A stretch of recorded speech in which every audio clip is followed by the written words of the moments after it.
Plant FAQs, Cordyline Red Sister. See more 25 species in genus Cordyline at monsteraholic.com. How to care for Cordyline Red Sister. Here's a guide on how to care for your Cordyline Red Sister, also known as the Hawaiian tea plant, and keep its vibrant red foliage thriving. Light. Cordyline Red Sister prefers bright, indirect sunlight. This will promote healthy growth and maintain the rich red color of the leaves. Avoid strong direct sunlight, especially during the hottest parts of the day, as it can scorch the leaves.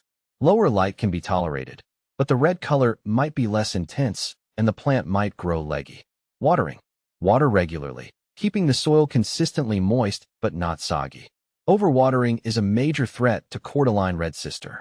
Here's how to check moisture. Stick your finger into the top inch of soil. If it feels dry to the touch, it's time to water. Allow the top inch of soil to dry out slightly between waterings. Soil and drainage. Well-draining soil is essential. A good quality potting mix or a mixture of potting soil with added perlite or sand works well. Ensure your pot has drainage holes to prevent waterlogging. Fertilizing. Fertilize sparingly during the growing season, spring and summer, only.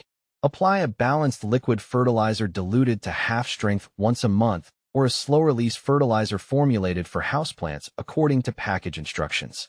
Avoid over-fertilizing, as it can damage the roots. Temperature and humidity.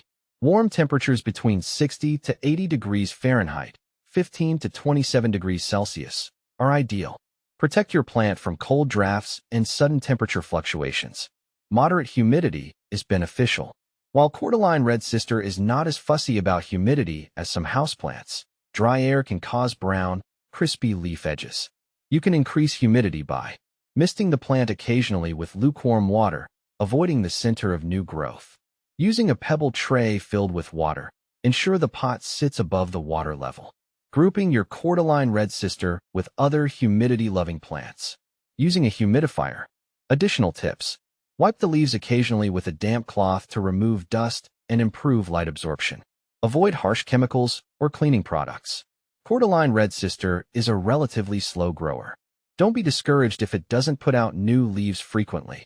Watch out for common houseplant pests like mealybugs and spider mites.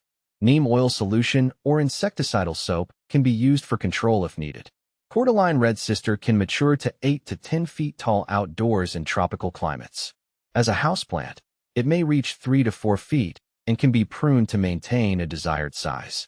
Use sharp, sterilized pruning shears. Are Red Sister Cordyline poisonous to dogs?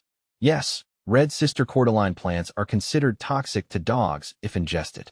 It's best to keep them out of reach of pets to prevent accidental ingestion. How to prune Cordyline Red Sister. Prune Cordyline Red Sister by removing any dead, damaged, or diseased leaves as needed to maintain a tidy appearance. You can also trim back leggy or overgrown stems to encourage bushiness. Use sharp, clean pruning shears and make cuts at a 45-degree angle. Is Red Sister Cordyline a perennial? Yes, Red Sister Cordyline is a perennial plant, meaning it can live for several years under the right growing conditions. Can a Red Sister Cordyline plant be kept indoors? Yes, Red Sister Cordyline can be grown indoors as a houseplant, provided it receives bright, indirect light and is planted in well-draining potting mix. Keep the soil evenly moist and mist the foliage occasionally to maintain humidity. Can you plant Red Sister Cordyline in a flower bed? Yes, you can plant Red Sister Cordyline in a flower bed as long as the soil is well-draining and receives adequate sunlight. It adds a dramatic focal point and tropical flair to garden beds and borders. How to deadhead Red Sister Cordyline.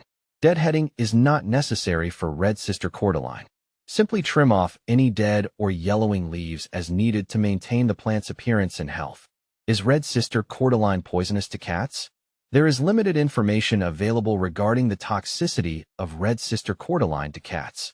However, given its potential toxicity to dogs, it's advisable to keep it away from cats as well.